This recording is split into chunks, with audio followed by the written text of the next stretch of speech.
Hi guys, today we're going to be making a ribbon headband, and I've just started this by making a part from one ear all the way across her head to the other ear, and then I've just put this hair in a ponytail to keep it out of the way. And I've also sprayed some water on this hair and just combed it over to one side because I'm going to be making a braid right across the part. And the kind of braid I'm going to be making is a Dutch braid or an inside out French braid. And I'm only going to be bringing in sections of hair from the front, not the back. And so to do this, you're just going to grab 3 sections and then just start braiding normally underhand. So you bring the hair on the side underneath the middle section, and then one in the front, one behind, and then when you bring the hair in the front, you're going to grab a section to bring in with it. So when you bring the hair in from behind, you just don't bring any with you, you just skip that part.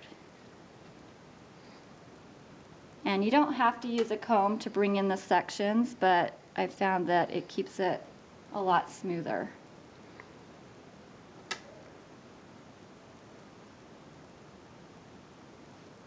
So as you can see, by only bringing the hair in from the front, it brings the braid right against the part, and it leaves more hair on this side. And that's where I'm going to be threading the ribbons through, so I wanted it off center.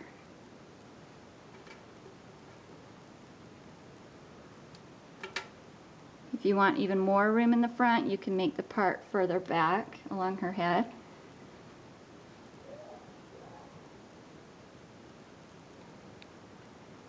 But just continue that braid all the way until you get to the point where you have no more hair to bring in, and then at that point just make a regular braid and just braid it all the way down. And then when you get to the bottom, you can just tie it off with an elastic for now. And it doesn't need to be perfect. This braid is going to be pretty much hidden at the end.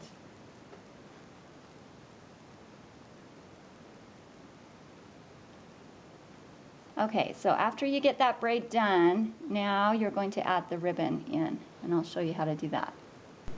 Okay, to add this ribbon, I'm just using a craft needle, and you can find these at Walmart or a craft store for like $1.50, and they're not sharp on the end. It's made of plastic, so it's not going to hurt her head. And I've just threaded about a 2 feet long piece of ribbon through the top of that. And then just starting at the very bottom of the braid, just bring it in and out of where you brought in hair, in and out of those strands, just like you're sewing. And then just bring it all the way across her head. When you get down to the other side, you can just unthread it. Okay, so I'm going to add the second ribbon, and I'm just using red, white, and blue because it's the 4th of July. But you can use any color combination you would like.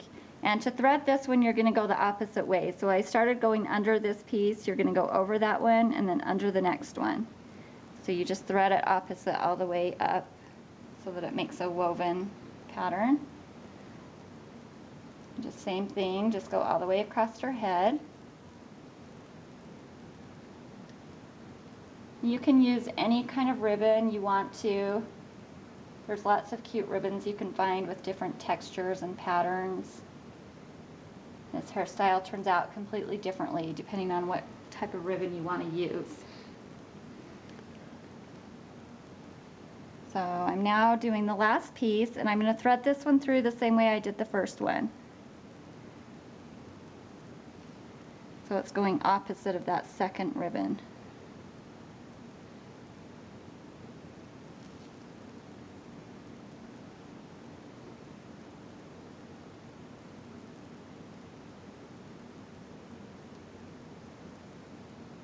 So after you get all the ribbons threaded, you're going to take them and the braid and just gather them together underneath her head. I'm going to have her hold this ponytail up for a second. And then you can just tie everything together with an elastic underneath. If you want to use a clear elastic so it's a little more hidden, you could do that. And then you can take the hair that you had in the ponytail out And if you want to curl this hair, you can, or you can just leave it down. But this is how it turns out.